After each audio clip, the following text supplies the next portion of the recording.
পুৰা পেকিং চলি আছে।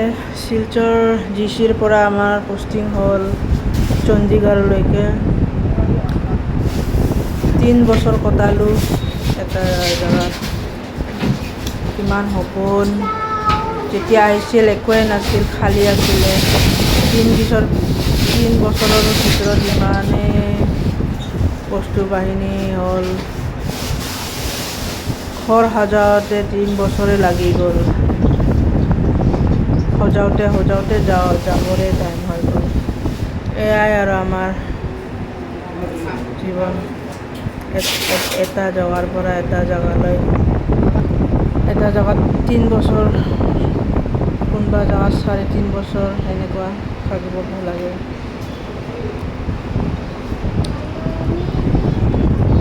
কিমান স্মৃতি পিছত যায়, এইবিলাক মনত ৰাখিবৰ কাৰণে সাঁচি তলোঁ।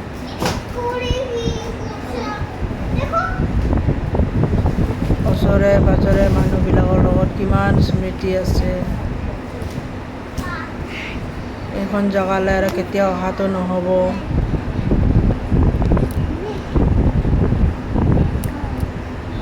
আৰু কি ক'ব, বেয়া লাগে। সকলো স্মৃতি সাঁচি মনত এটা জেগালৈ যাই আছোঁ, আৰু এটা জেগা নতুনকৈ আৰম্ভণি হ'ব।